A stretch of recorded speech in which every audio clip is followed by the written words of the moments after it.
တွေ့တယ်မလားအဲ့ဒါလူမိုက်ဒါပေမဲ့အကိုတို့အကုန်လူမိုက်ကြောက်တယ်နော်ဒီကောင်မကြောက်ဘူး တောက်တယ် အတန်မလာပါလေ ထောက်ချက်မခွဲနဲ့ သူ့ချက်မခွန်းနဲ့လုံးဝမကြောက်မယုံအကိုကြီးစမ်းကြမယ်ဒီကောင်လူမိုက်နဲ့ဖွဲ့ခိုင်းမယ် ကြောက်တယ်ကို ဘယ်လိုဖြစ်နေတာလဲစုံမျိုးအထင်ကြီးပါလေထင်ကြီးပါလေခေါ်လိုက်မယ်ကြည့်ဒီကောင်ကဘယ်လောက်ကြောက်လဲဆိုတာ နေရောကို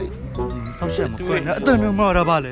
တက်တူးတွေနဲ့ကို ဟာတူမကြောက်ဘူးအဲ့ဒါမျိုးအထင်ကြီးပါလေ ကြောက် ကဲဘာဖြစ်ကိုခေါ်လိုက်မယ် 老要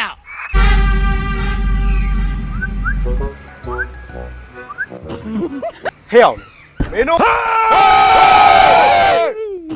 ဒီသူတို့ငါတို့ကပူတန်ကြတယ် ကျေးရွ နောက်လို့မရဘူး မနှောင်းနဲ့ မင်းတို့ကဘာလဲငါတို့စားတာလားမင်းတို့က စားတယ်လေဟုတ်ပါဘူးညီတို့ကဘိုက်ရှာလို့ရှောက်အောင်နေ ဟာလေသူဟောက်စားအဲ့ဒါဟုတ်တယ်ဟောက်စား တက်လေ ချက်အောင်လေရုပ်ကထမလားဒီတိုင်းပဲအဲ့သူ့အကြည့် ဖျောင်းနေမင်းတို့ဦးစောက်ဖို့တွေမပြောနဲ့မင်းတို့ဦးငါ့ကိုခေါ်တာဘာကိစ္စလဲတနတ်ထဲကကြီးစံနေရလဲမထွက်တာတော်တော်ကြာ ဘာဖြစ်လဲဟမ် မပြောဘူးလေ မင်းကွာလူကြီးကိုနောက်တယ်ကွာအဲ့တနဲ့ရေကြော်ပွဲစည်းကဝယ်လာတာလား မပြောဘူး